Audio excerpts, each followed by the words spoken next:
Hello, welcome back to our channel. In the previous video, we discussed the types of fraction. Today, in this video, we will be mastering the fraction comparison method. For the professional decision, the comparison of the method is very important. Let's discuss the main methods to compare the fractions more efficiently. Before starting the lecture, I have a question for all.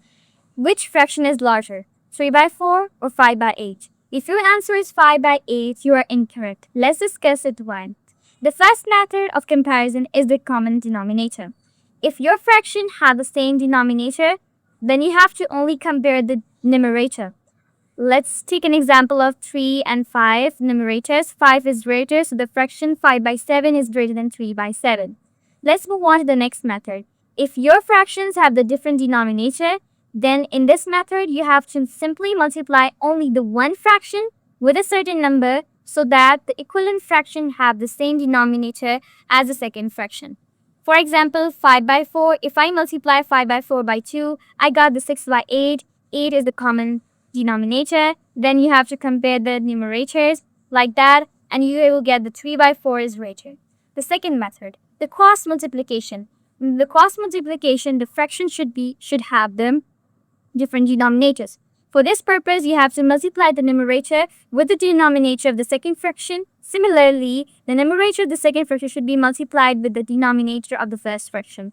So let's take an example of 3 by 4 and 5 by 8. 3 should be multiplied with the 8. The answer will be 24. And 4 multiplied by 5, the answer will be 20. Now compare the product. 3 4 is greater than the 20. It means that the 3 by 4 is greater than the 5 by 8. That's how the cross multiplication works in comparison of fraction. Let's move on to the third method, which is the benchmark method.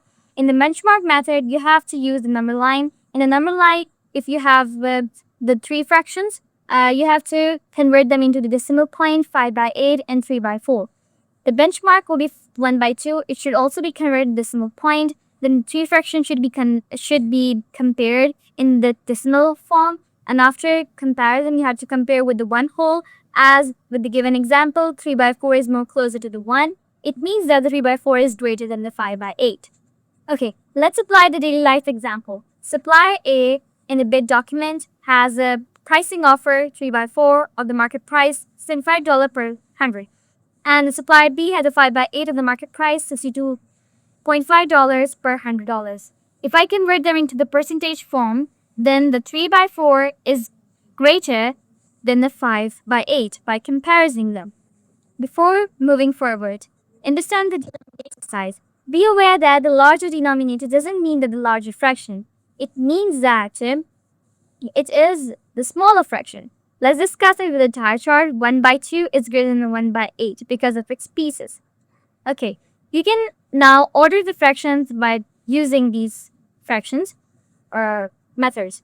2 by 3, 3 by 4, 5 by 8. It should be converted them into the decimal form. After comparing them with the 1 by 2, you have to compare that with the 1 whole. As you're given the 7 by 5, it is more closer to the 1, so that's why it is the greater. You can also compare them with using the cross multiplication. After multiplying the numerator of the first and the numerator, you will get the product, compare them, and you will get the answer. As the 7 by 8 is the greatest value. Okay, let's use in the project progress comparison. The project A X has the 7 by 8 complete and the project Y has 7 by 6 super completion. Let's compare them by converting them into the decimal form.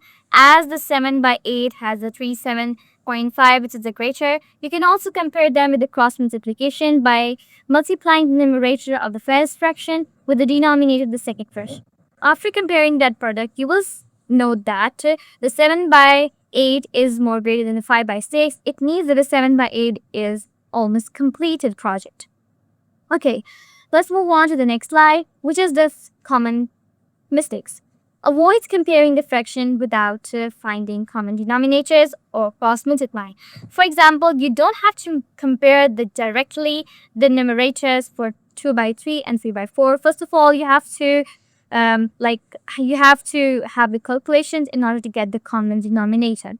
Okay, which method to use? Okay, if you have the same denominator, you have to compare the numerator directly. If you don't have the same denominator, you have to use cross multiplication. For the quick mental checks, you have to use the benchmark methods like the 1/2. I have a practice question. Which fraction is larger, 3 by 5 versus 5 by 5? 2 by 3 versus 3 by 8, and 7 by 8 versus 5 by 6. But comparing them, you will get the answers. Pause the video and compare it by yourself. These are some examples for such types of questions. Like in the first video, you will get that the 4 by 5 will be greater, and 2 by 3 is greater, and 7 by 8 is smaller one. Okay, let's be precise. Let's summarize all these three concepts. For common denominators, is reliable but slower.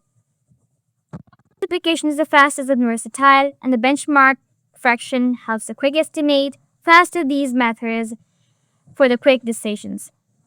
Okay, thanks for watching this video. In the next video, we will be adding in subtracting fractions, learn how to combine the budgets and the materials accurately. If you like this video, hit the subscribe button. See you in the next video.